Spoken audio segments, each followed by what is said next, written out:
आपका जो arithmetic progression है उसका जो प्रैक्टिस सेट है 3.4 सॉल्व करने वाले हैं। अब देखो 3.4 अगर आप वीडियो देख रहे हो तो उससे पहले आप पूरे प्रैक्टिस सेट देख लो, मतलब 3.1, 3.2, 3.3 ये सभी आप अगर सीरीज में देखोगे तो जो चैप्टर है आपका तो ज़्यादा क्लियर होगा। ओके, फिर भी अगर आप नहीं देख रहे हो तो थोड़े से मैं आपको फॉर्मूले जो है ना वो बता देती हूँ कि हम कौन कौन से फॉर्मूले यहाँ पे यूज़ करने वाले हैं। तो एक तो हमें पता है अगर सीक्वेंस हो तो सीक्वेंस हम किससे रिप्रेजेंट करते हैं, देखो a plus D, a plus 2d, a plus 3d, so on. Okay, a मतलब हमें पता है कि फर्स्ट टर्म, d मतलब क्या है कॉमन डिफरेंस, ये पता है।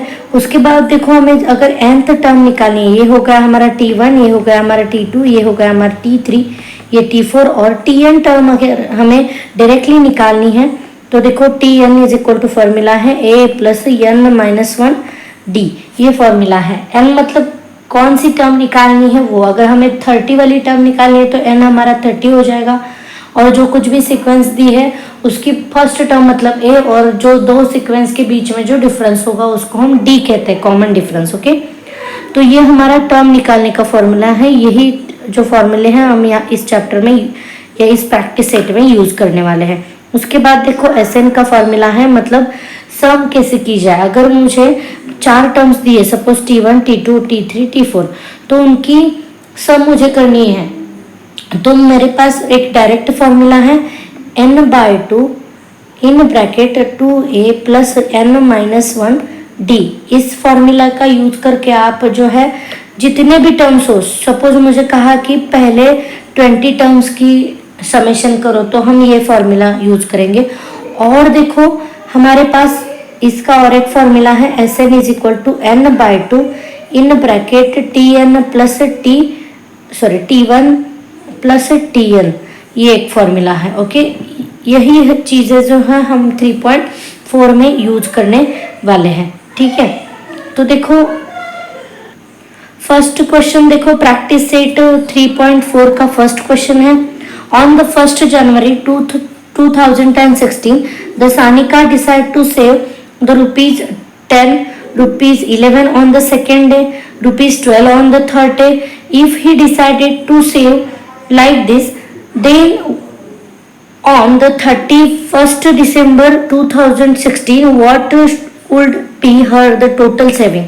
ओके, तो देखो आपको ये तो समझ में आ रहा है कि डेट देखो 1 जनवरी से लेके 31 जनवरी तक, मतलब एक पूरा 1 ईयर वो सेविंग करने वाली है। ठीक है, तो देखो पहला जो नंबर है, मतलब पहले दिन जो 2016 का पहला डे है वो, तब वो 10 रुपीज सेव करेगी।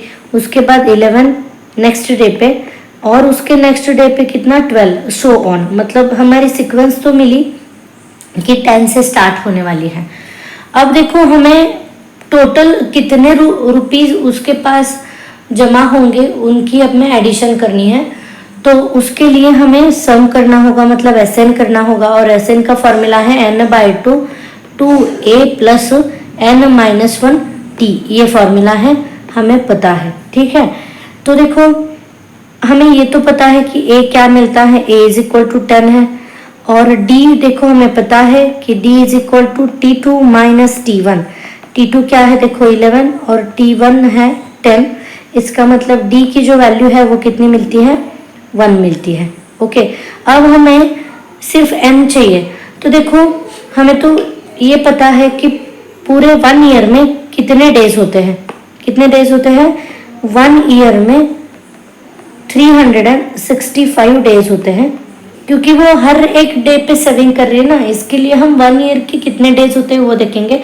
हमें ये पता है 365, बट ये समझ लो जो ईयर है 2016 वो क्या है, एक लीप ईयर है।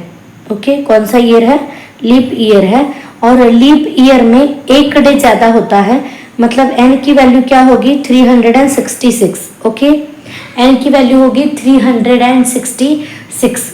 अब ये और एक बात समझ लो कि जो लीप ईयर है ना वो हर 4 ईयर्स के बाद आता है। कितने ईयर्स के? 4 ईयर्स के बाद आता है। मतलब अब ये समझ लो कि 2016 को अगर लीप ईयर है, उसके बाद का लीप ईयर है ना, वो 4 साल के बाद मतलब 2020 को आया था। अब जो है 2024 को आएगा, समझ लो। क्योंकि अगर यहाँ पे जो ईयर है वो अगर चेंज किया तो आपको एन की वैल्यूज भी क्या होगी? चेंज होगी। अब हम क्वेश्चन करते हैं। हमें ये तो पता चला है कि एन की वैल्यू क्या है, n is equal to 366। Next देखो S N is equal to कितना है? एन की वैल्यू है 366 अपॉन 2। ए की वैल्यू तो हमें पता है वो है 10, प्लस एन की वैल्यू तो हमें पता है 366 माइनस 1, और डी जो है वो 1 है। अब ये कैलकुलेशन करेंगे तो हमें क्या मिलेगा? समेशन, मतलब उसके पास कितने रुपीज अब तक सेव हुए हैं वो हमें मिलता है। ओके, अब देखो कैलकुलेशन कैसे करना है। पहले ये बाहर की टर्म्स एज इट इज रखो। 10 इंटू 2 मतलब 20, प्लस यहाँ पे हो गए 365, 1 माइनस करते हैं तो अब 366 divided by 2 multiply by 20 add करते हैं तो 385 इज इक्वल टू। अब देखो इसको हम अगर डिवाइड करते हैं 2 से हम अगर डिवाइड करते हैं तो यहाँ पे हमें मिलता है 183। तो देखो 183 मल्टीप्लाई बाय 385, इसका मल्टीप्लिकेशन अगर हम करते हैं तो हमें आंसर मिलता है 70,455। Means S 366 is equal to 70,455। उसकी जो सेविंग होगी पूरे ईयर की वो कितनी होगी? 70,455। अब हम सेकेंड क्वेश्चन देखते हैं। तो देखो a man borrows the rupees 8,000 rupees and agreed to repay with the total interest of the 1,360 in the 12 monthly installments. The each installment begin less the preceding the one by the 40 rupees. Find the amount of the first and the last installment. Okay, तो हमें देखो first और last instalment find करनी है। तो first instalment मतलब T1 होता है, ए फाइंड आउट करना है, और TN अब TN फाइंड आउट करना है। ठीक है, तो यहाँ पे देखो हमें ये तो पता चल रहा है कि 12 इंस्टॉलमेंट में जो कोई भी अमाउंट है उस मैन को बैंक को रिटर्न करनी है। इसका मतलब n इज इक्वल टू 12 है। नंबर ऑफ इंस्टॉलमेंट कितने हैं? 12। अब देखो 8,000 रुपीज बोरो किए हैं और उस पर जो इंटरेस्ट है 1,360। अब एस एन मतलब टोटल अमाउंट बैंक को कितनी रीपे करनी है वो है 8,000 प्लस 1,360। अगर हम टोटल करते हैं तो 9,360 रुपीज उनको बैंक को रीपे करने पड़ेंगे। अब डी की वैल्यू देखो हमें दी है। डी की वैल्यू क्या है? देखो डी इज इक्वल टू -40। -40 क्यों? देखो क्या है, each instalment begin the less the preceding one by the 40 rupees. मतलब सपोज क्या बोले हैं, देखो अगर पहले की इंस्टॉलमेंट से दूसरी जो इंस्टॉलमेंट होगी वो 40 रुपीज कम देंगे। मतलब सपोज उन्होंने अगर पहली इंस्टॉलमेंट 1,000 रुपीज दी तो दूसरी इंस्टॉलमेंट क्या होगी? 960 रुपीज देंगे वो, क्योंकि 40 हर एक इंस्टॉलमेंट में 40 रुपीज वो कम देने वाले हैं। इसका मतलब देखो D इज इक्वल टू क्या होगा? T2 minus T1। T2 कितना है? 960 माइनस 1000 मतलब -40। हमें क्या मिलता है? D की वैल्यू मिलती है। ओके, ये 1000 मैंने एक एग्जाम्पल लिया था। ओके,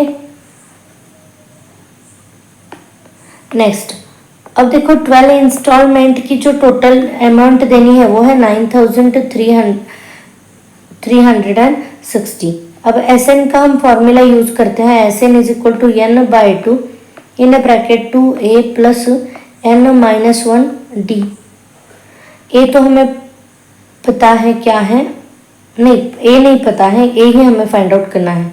एस एन मतलब S12 की वैल्यू हमें पता है 9360, एन की वैल्यू हमें पता है 12/2 और ए की वैल्यू पता नहीं है, प्लस एन की वैल्यू हमें पता है वो है 12-1 और मल्टीप्लाई बाय डी की वैल्यू है -40।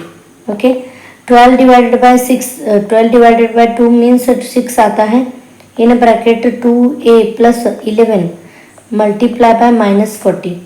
पहले इनका मल्टीप्लिकेशन कर लो, हमें ये मिलता है देखो 6 2a as it is plus, अब यहाँ पे हमें मिलता है -440 रुपीज। अब ये 9360 एज इट इज रुको इज इक्वल टू 6 जो है एज इट इज रखो 2a -440। अब ये जो यहाँ पे 6 मल्टीप्लाई को है यहाँ पे लाके डिवाइड करो, 9360 divided by 6 is equal to 2a -440। Okay, division के बाद देखो हमें,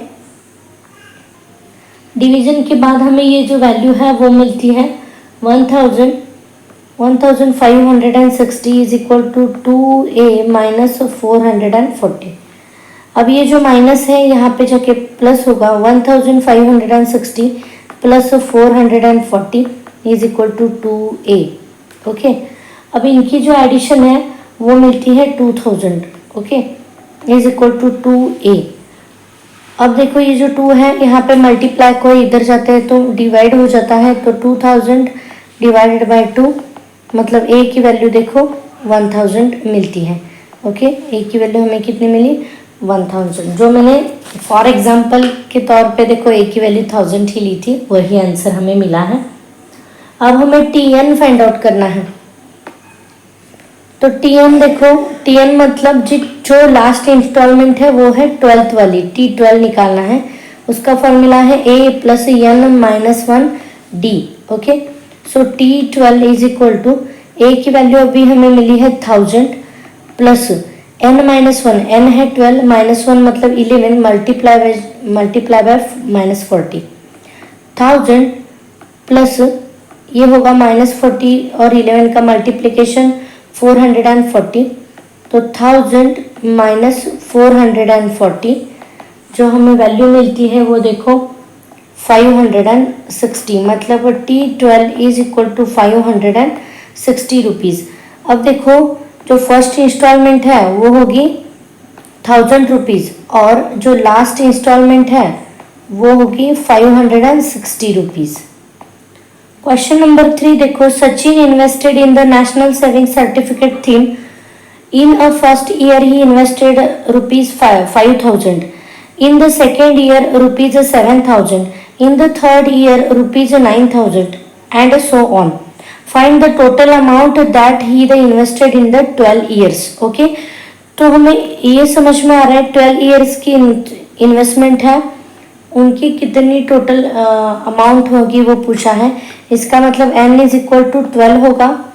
अब सीक्वेंस देखो क्या मिलता है, सीक्वेंस जो है पहली इंस्टॉलमेंट जो है इन्वेस्टमेंट जो वो है 5000, उसके बाद 7000, उसके बाद 9000 सो ऑन।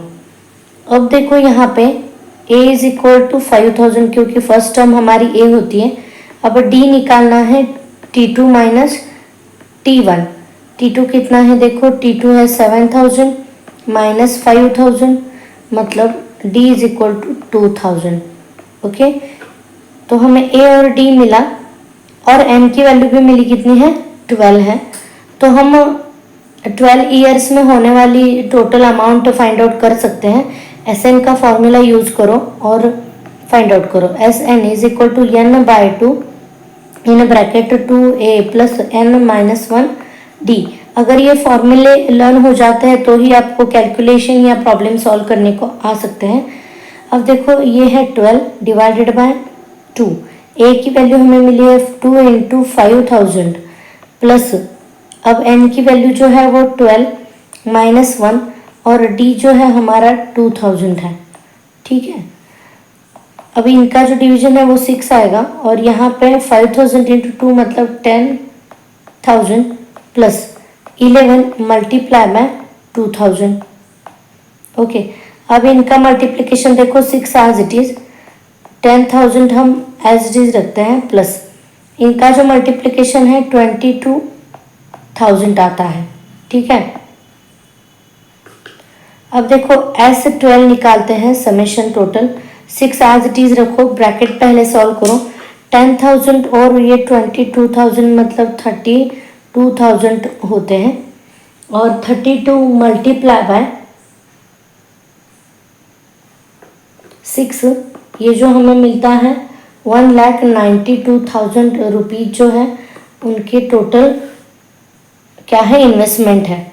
ठीक है, मतलब फाइनल जो है Sachin invested 1,92,000 in the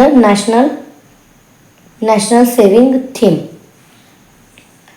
question number 4 देखो, there is an the auditorium with the 27 rows of the seats. There are the 20 seats in the first row, 22 seats in the second row, 24 seats in the third row, and so on. Find the number of the seats in the 15th row. Okay, and also the find the how many the total seats in the auditorium. ठीक है, तो पहले auditorium का जो shape है वो समझ लो कैसे होगा, क्योंकि जो सीट्स है ना, पहले सीट्स देखो, पहले 20 है, उसके बाद 22 है, मतलब सपोज ये ऑडिटोरियम है ऐसे। ठीक है, ऐसे ऑडिटोरियम है, यहाँ पे टोटल सीट देखो, यहाँ पे 22 है, उसके बाद की रो में कितने हैं, सॉरी पहले में 20 है, उसके बाद 22 है, उसके बाद जो थर्ड रो होगा उसमें 24 होंगे, उसके बाद कितने होगा 26 हो गए, ऐसे ऑडिटोरियम है। अब देखो सीक्वेंस हमें क्या मिलता है, 22 सॉरी पहले 20, 22, 24 सो ऑन। इसका मतलब ए की वैल्यू तो हमें 20 मिलती है, टी इज इक्वल टू देखो T2 माइनस T1, T2 है 22 माइनस 20 इज इक्वल टू 2, मतलब ए और डी की वैल्यू तो हमें मिलती है इजीली।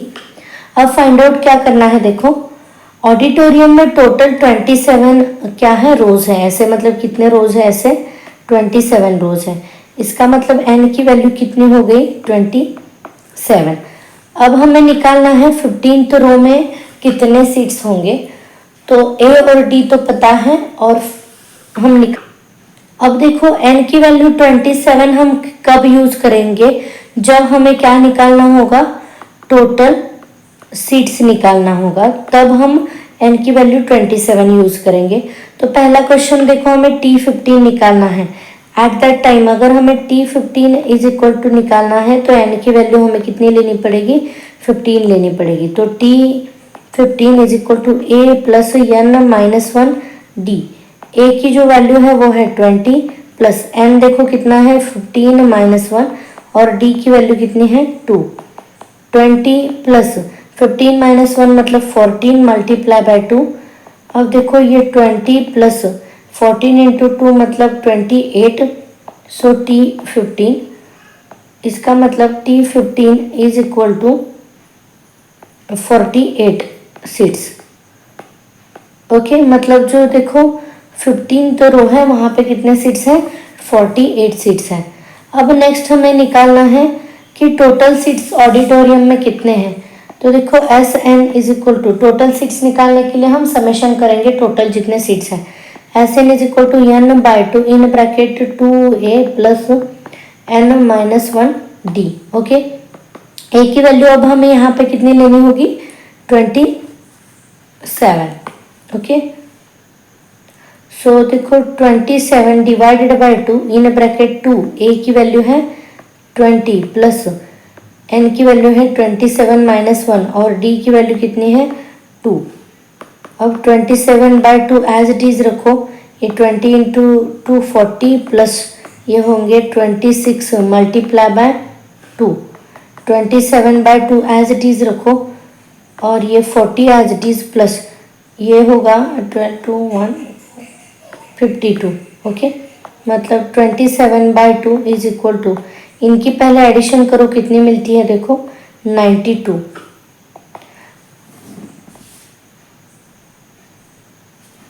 अगर 2 से हम 92 को डिवाइड करते हैं तो हमें मिलता है 56, और 27 मल्टीप्लाई बाय 46 मिलता है। So SN is equal to हमें मिलता है मल्टीप्लिकेशन के बाद 1242 seats are in the auditorium. Question number 5 देखो, the Kargil's temperature was the recorded in the week of the Monday to Saturday, all recording were in AP. The sum of the temperature of the Monday and Saturday was the 5 more than the sum of the temperature of the Tuesday and Saturday.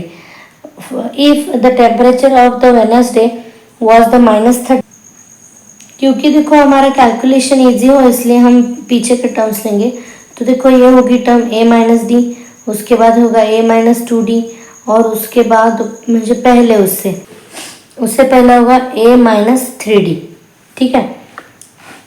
अब Monday का temperature देखो क्या होगा, Monday का temperature है A-3D, ये Tuesday का temperature है, ये है वेडनेसडे का, थर्सडे, ये जो है फ्राइडे, और ये जो है सैटरडे। अब कंडीशन जो दी है उसके हिसाब से इक्वेशन लिखो। देखो हमें क्या बोला है, Monday the sum of the Monday and Saturday. तो मंडे देखो क्या है A-2D प्लस सैटरडे है A+2D is equal to 5 more than the sum of the Tuesday and Saturday. तो ट्यूसडे देखो A-2D प्लस सैटरडे है A+2D।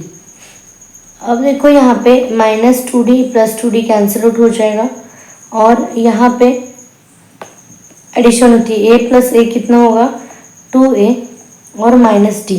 ठीक है, 3D और ये 2D मिलके होगा -D, और ये 5 एज डीज रखो, यहाँ पे होगा +2A। सो देखो ये 2A और ये इधर के जो 2A इधर आए तो माइनस हो जाएगा, -D is equal to 5, +2A -2A gets cancel, so -D is equal to 5, मतलब D की वैल्यू हमें मिलती है -5। अब वेडनेसडे का टेम्परेचर और नेक्स्ट कंडीशन क्या दी है देखो, Wednesday if the temperature of Wednesday is -30, तो देखो A-D, वेडनेसडे का टेम्परेचर क्या है A-D इज इक्वल टू -30। अब हमें D की वैल्यू मिली है, A फाइंड आउट करना है। अगर A और D दोनों मिलते हैं तो हम सभी डे का टेम्परेचर जो है वो फाइंड आउट कर सकते हैं। ये होगा -5 is equal to -30, A is minus plus होगा, +5 is equal to -30, so A is equal to -30 -5 मतलब -35 डिग्री सेल्सियस, -35। ओके, अब हमें जो टेम्परेचर है वो निकालते हैं, हम मंडे का निकालते हैं सबसे पहले। मंडे इज इक्वल टू देखो A-3D है, A की वैल्यू है -35, -3 मल्टीप्लाई बाय -5, -35 माइनस प्लस होगा ये 15, और जो मंडे का टेम्परेचर है वो -20 डिग्री सेल्सियस होगा। नेक्स्ट ट्यूसडे का निकालते हैं। ट्यूसडे का जो टेम्परेचर है वो है A+-2D, सॉरी A-2D, A की वैल्यू हमें मिली है -35 -2 मल्टीप्लाई D की वैल्यू है -5, माइनस से प्लस हो जाएगा ये 10 और ये -35, तो सब्सट्रैक्शन होगी और माइनस आएगा, -25 डिग्री सेल्सियस। अब उसके बाद देखो वेडनेसडे, वो तो हमें पता है ऑलरेडी दिया था। वेडनेसडे का टेम्परेचर है A मतलब देखो कितना है, वेडनेसडे का टेम्परेचर है A-D is equal to -30 degree Celsius. अब A की वैल्यू मतलब कौन सा देखो थर्सडे का जो टेम्परेचर है वो ए है, मतलब -35। उसके बाद ए प्लस डी, मतलब ये कौन सा है, फ्राइडे का टेम्परेचर है। फ्राइडे का टेम्परेचर देखो ए प्लस डी -35 -5 मतलब -40। सैटरडे का देखो temperature, Saturday is equal to A plus 2D। A की वैल्यू है -35 प्लस 2 और ये -5। तो कैलकुलेशन करके देखो -35 और ये -10, मतलब जो टेम्परेचर है सैटरडे का वो है -45 डिग्री सेल्सियस।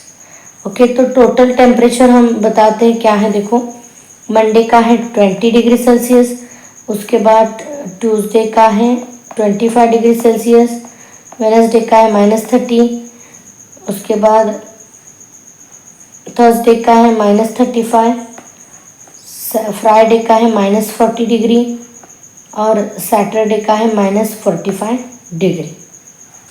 सिक्स्थ क्वेश्चन देखो, on the world environment day the tree plantation program was the arrange on a land which is the rectangular in shape. The trees are the planted such that in the first row there is the one tree, second row there is the two tree, and third row there is the three tree, so on. Find the total number of the trees in 25 row. अब देखो 25 रोज है, इसका मतलब जो n की value होगी वो होगा 25। अब सीक्वेंस कौन सा मिलता है, देखो फर्स्ट रो में 1 ट्री है, सेकेंड में 2 है, थर्ड में 3 है, अब सो ऑन। मतलब ए की वैल्यू मिली 1, डी की भी वैल्यू मिली 1, क्योंकि T2 - T1 मतलब 2 - 1 मतलब 1। अब हमें टोटल 25 रो में कितने ट्रीज है वो फाइंड आउट करना है। तो SN का फॉर्मूला हम यूज़ करेंगे, n/2 in bracket 2a plus n-1t। Okay, तो ये आप कैलकुलेशन जो है वो खुद से करोगे, ठीक है। ये 25/2, ए की वैल्यू है 2 × 1, एन की वैल्यू है 25 - 1 और डी की वैल्यू है 1। अब आगे जो कैलकुलेशन है वो आप करोगे, चले तो छोड़ो मैं ही करके देती हूँ। 25 / 2 ये होगा 2 प्लस यहाँ पे होगा 24, 25/2 ये होगा 24 प्लस 2 मतलब 26। अगर हम 26 को डिवाइड करते हैं 2 से तो हमें मिलता है 25 × 13। ये जो है वो SN है, मतलब n की वैल्यू हमें पता है 25 है, तो S25 is equal to, multiplication करो इसका, मल्टीप्लिकेशन के बाद 325 ट्री जो है वो टोटल रेक्टेंगुलर जो शेप का फार्म है उसमें है। ओके, अगर आपको वीडियो इंफॉर्मेटिव लगे हो तो वीडियो को लाइक करो, शेयर करो एंड सब्सक्राइब करो।